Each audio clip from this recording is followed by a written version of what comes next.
let's now return to what was happening in Germany following the war. As I mentioned earlier, it wasn't decided as how Germany would be run after the war. There is, of course, a fear on both Russia and the French part to keep Germany from rising again, the same after World War One. And as I said earlier, it was divided into four quadrants: French, British, U.S., and Russian sectors. As tension between the Soviet Union and the U.S. begins to rise as to what will happen in Germany and how it will be administered, then there becomes a focus as to what's next. Germany becomes the focus again. And in Eastern Europe, it seems as if the Soviet Union comes through, conquers Germany, and doesn't leave. But it's not so cut and dry as that, to the fact that the Soviet Union would have such influence in the area. For the most part, depending in which country the Soviets were at, they tried to create some kind of quasi-democratic structure where it looks like a coalition government is being set up. And what I mean by this is that there's going to be a number of parties being represented by different factions within the society. Now, there's going to be an elimination of the far right. So those who were supportive of the Nazi regime in any way are going to be excluded from participation in this coalition government. And sometimes we call this a coalition of the Popular Front. The Popular Front was a term of this era where left-leaning parties who believed in a liberal parliamentary-style government unite and a belief of freedoms and such. With this left Popular Front would also be included of different varieties of socialism and communism, and different varieties of communism as well. So in Eastern Europe, these Popular Front governments are going to be formed, and so there's going to be a mix of communists and socialists and parliamentary style democratic parties, with again an elimination of the right. So in the East, these small communist parties, which were extremely small in each of these countries because they had been eliminated under the Nazi regime, are going to start to regroup with the support of the Soviets. With this regrouping is Soviet influence of those who had left those nations, for example, in Hungary or Poland, and had spent their time in Moscow during the war. So a lot of these small communist parties and members of the small communist parties ran off to Moscow during the war, sometimes even earlier than that, following World War I, seeking refuge in that country. So these people, these Moscow-based exiles, come back to reform or help restart these communist governments. Now in the West, those fascist elements too are banned from the government, but under the U.S. administration of much of this Western Europe, there's also going to be a push to keep out any communist-leaning parties. So the Soviets see this as a direct threat upon their system. So the tension begins to rise. In the West, they're trying to push out the communists again. And in the East, the communists are given a lot of money and a lot of support. So that red fear that Europe is going to become all communist again raises its ugly head. And there's going to be a series of provocations on both sides that are going to raise the tension of the Cold War, what will become the Cold War. The ground zero for this is going to be Berlin. Berlin was a city in the eastern quadrant of the Russian-controlled area, but they had divided the city itself into 4 sections.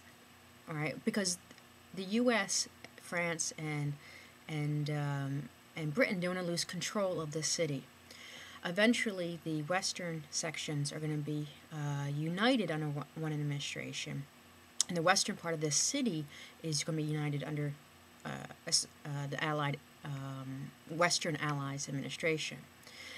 And in fear of losing control of West Berlin, the Soviets will begin a series of blockades of the city, trying to starve off really that part of the city to gain control. And often the historiography or way history is told in the West is that's what happens first.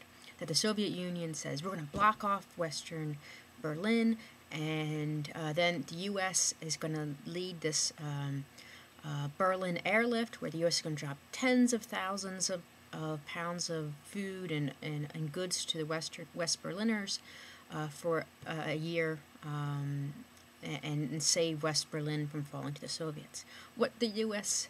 historians, maybe during the Cold War times, forgot to mention was the U.S. was provoking the Soviets as well. And the way they did that was by establishing a new unit of currency that made the Soviets' unit of currency devalued. So this was seen as an attack, and the Soviets were not told that this new currency would be launched. It was a secret of the Allies. They were printing it secretly, they're getting ready for this launch secretly, and it came as a surprise. And under that attack of this currency that would make the money that they were using completely useless, the Soviets took action. So in June 23rd, the U.S. launches a new currency. On June 24th, the Berlin blockade begins. So again, we gotta take a look now without the Cold War on this era and strip away what we think happened and see what really did happen. So there's provocations back and forth, and this kind of exposes the fear really between the two sides. And so the Berlin airlift happens. Maybe you've heard of this. So West Berlin's was cut off. First, the Autobahn was cut off, the main highway, railway lines, etc.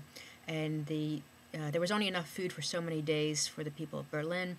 The U.S. then sends aircraft in and just starts dropping food and dropping supplies and keeps that city alive for the Western Allies. But at that point, the friendly behavior between the two sides is gone forever, and really the Cold War begins here with this Berlin blockade. And a lot of it is based on paranoia on both sides. The U.S. was also launching the Marshall Plan and offered it not wholeheartedly to the East as well. So the Marshall Plan was this major dumping of money into Europe to rebuild Europe after the war, led by General Marshall from the U.S., which was really it was a tremendous success in Western Europe. This aid was offered to Eastern Europe, but the governments of Eastern Europe were threatened by the Soviets not to accept it.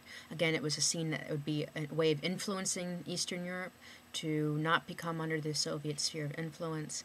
So the Eastern Europeans were denied that aid money that really rebuilt Western Europe quite quickly.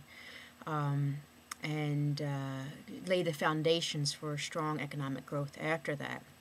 So the Cold War is really being played out here with this aid money, with the way the currency is being established, and how the government structures, these newly formed governments are being created.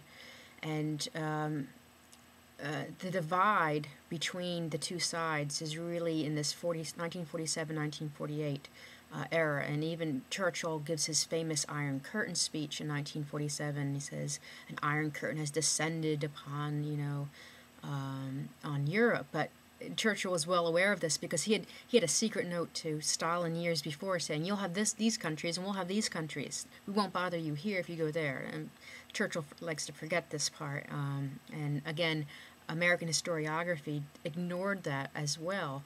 For many years. Now the Cold War is over. We can look at this era with new eyes and see how these two sides are playing off of each other. By 1949, Eastern Europe is under total control of the Soviet Union in many ways. Communist governments are fully established and give allegiance to the Soviet Union.